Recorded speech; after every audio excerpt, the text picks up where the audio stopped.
Good morning. As we're now in October, the topic of today's SMSC assembly is Black History Month. And as you can see on the screen, the slogan that comes along with the logo is to encourage people to dig deeper, to look closer, and to think bigger.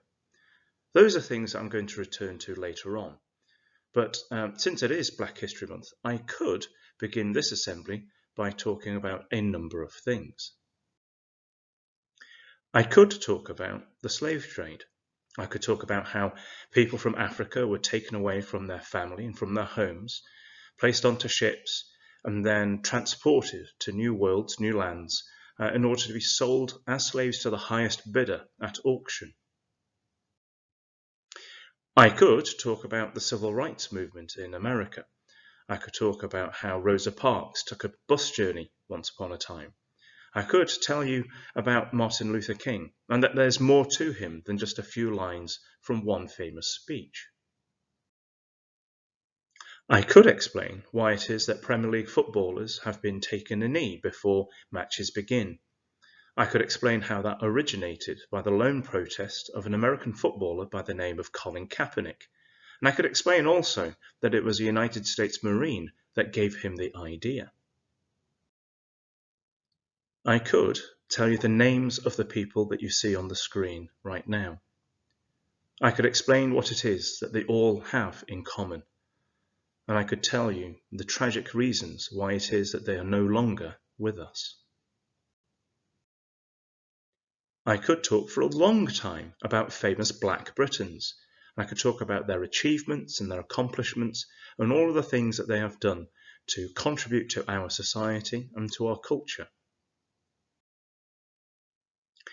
Instead, I'm going to talk about the Google Doodle that appeared on the 1st of October, the start of Black History Month.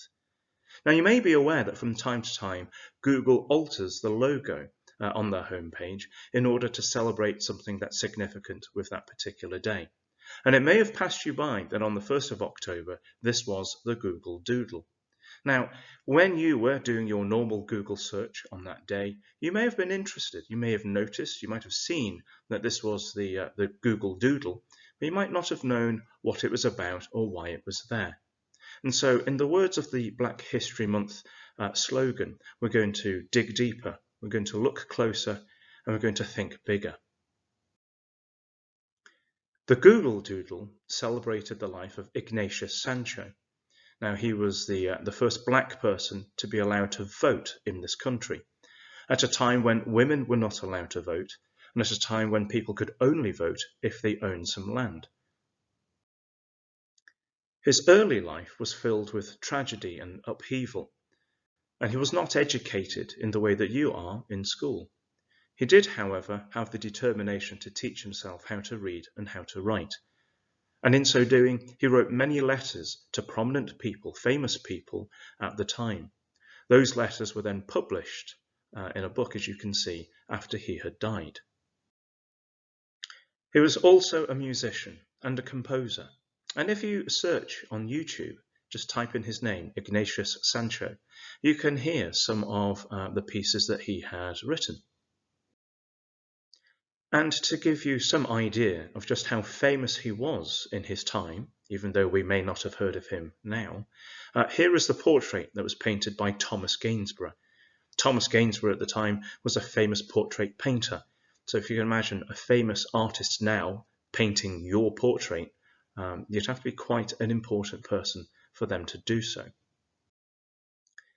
So that's a very brief history of Ignatius Sancho. Somebody who I'd never heard of before, and thanks to a Google Doodle, I've learned a little bit more. And were it not for Black History Month, it may well be that his history, his personal story, was forgotten about, or it might have been misrepresented, or it might have been disrespected too. Now, in the words of Black History Month, the slogan, where they encourage you to dig deeper and look closer and to think bigger, there's more to it than just the story of Ignatius Sancho. For example, that Google Doodle exists because somebody must have drawn it. And you can find out more. You can dig deeper. You can learn a little bit extra, if you like. Now, if you're interested, or even if you're studying art, where you know from time to time you're asked to research the works of a variety of artists, the artist responsible for the Google Doodle was a guy called Kingsley Nabetchi. Now, you can do, again, a very simple Google search and find out all about him. And an image search brings some examples of his work. Now, you may never have heard of him, but you may have seen some of these images before, particularly if you're an Arsenal fan, because there's a picture there of Thierry Henry. And so, finally then, from a simple Google Doodle, as long as you dig a little bit deeper and find out some more, we found out a little bit about the history of the first black man who was allowed to vote in this country, to say nothing of being exposed now to some works of art by an artist that we may never have heard of. And all it took was just a few moments of our time in order just to dig deeper, to look closer, and to think bigger. I'll leave you with a quote from Malcolm X. "Education is our passport to the future, for tomorrow belongs to the people who prepare for it today." And so, in all that you do, remember to dig deeper, look closer, and think bigger.